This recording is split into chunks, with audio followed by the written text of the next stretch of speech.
আছেন না মরে গেছেন, তিনি কি ভারতে বন্দী আছেন না মৃত্যুদণ্ডে আছেন, সেই বিষয়ে ভারতের আগে ক্লিয়ার অবস্থান জানাতে হবে। ভিতর অনেক ঝড়, আর সেই জুলাই আগস্টে শহীদ আবু সাইদ পুলিশের গুলির সামনে বুক পেতে দিয়ে সেটি বাস্তবায়ন করে বাংলাদেশের মানুষকে এই দীর্ঘ 17 বছরের ফ্যাসিবাদ থেকে মুক্ত করেছেন।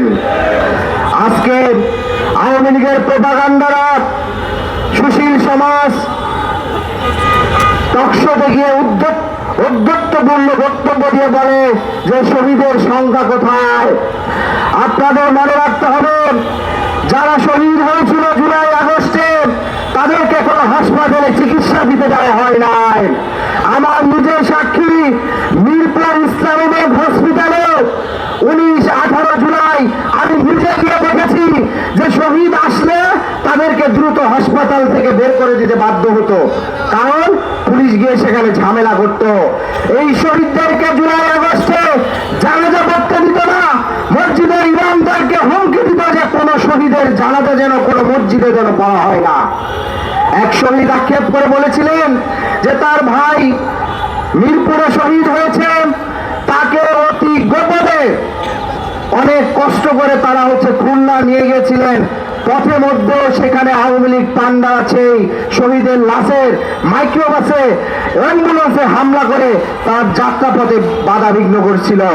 যখন এইরকম ফ্যাসিবাদ ছিল, তখন আপনি যদি বলেন যে শহীদের সংখ্যা আপনারা প্রমাণ দেন, সকল প্রমাণ তো ওই মুজিববাদী হাসিনারা সবকিছু আজকে মুছে দিয়েছে।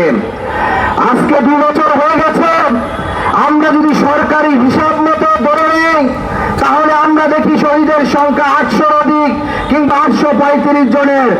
আজকে 2 বছর পরে যেসব পরিবারে শহীদ হয়েছে, যে পরিবারগুলো পথে বসে গিয়েছে, যারা আমাদের সন্তানকে হারিয়েছে কিংবা যারা তাদের পিতাকে হারিয়েছে, সেই পরিবারগুলো এখন পর্যন্ত ভালো নেই।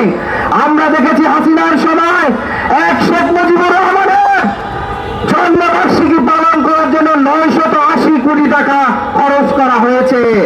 আজকে ইন্টারিম গিয়েছে, কিন্তু এখনো জুলাই শহীদ পরিবারের একজন সদস্যকে মিনিমাম সাংস্কৃতিক অর্থনৈতিক স্ট্যাবিলিটির জন্য তাদের পরিবারের একজন সদস্যকে হলো প্রতিষ্ঠিত করতে হবে। আমরা আহ্বান করব এই সরকার যেন সঠিক তালিকা করে প্রত্যেক শহীদ পরিবারের একজন সদস্যকে যেন চাকরি প্রদান করে তাদেরকে আর্থিক মুক্তির ব্যবস্থা করে দেয়। সংগ্রামে উপস্থিতি, আরেকটি কথা না বললে নয় যে ফ্যাসিস্ট খুনি হাসিনা ওই ভারতে পালিয়ে থেকে তিনি নাকি রয়টার্সে বক্তব্য দিচ্ছেন ডিসেম্বরে ফিরে আসবেন। আমরা মনে করি পলাতক হাসিনা বেঁচে আছেন না মরে গেছেন, তিনি কি ভারতে বন্দী আছেন না মৃত্যুদণ্ডে আছেন, সেই বিষয়ে ভারতের আগে ক্লিয়ার অবস্থান জানাতে হবে। আর আমরা 5ই আগস্ট পরবর্তীতে তার কোন অস্তিত্ব দেখতে পাই না, বরঞ্চ বাংলাদেশ যখন ওই সন্ত্রাসবাদী ফ্যাসিবাদী খুঁড়ে আওয়ামী লীগের রাজনীতি ব্যতীত এদেশের গণতান্ত্রিক যাত্রা অগ্রযাত্রা যখন চলে যাচ্ছে, তখন বাংলাদেশ থেকে ভারত তার স্বার্থ আদায় করার জন্য হাসিনার নামে নানা ধরনের বক্তব্য আন্তর্জাতিক মিডিয়া দিয়ে বাংলাদেশে অস্থিতিশীল করতে চাচ্ছে।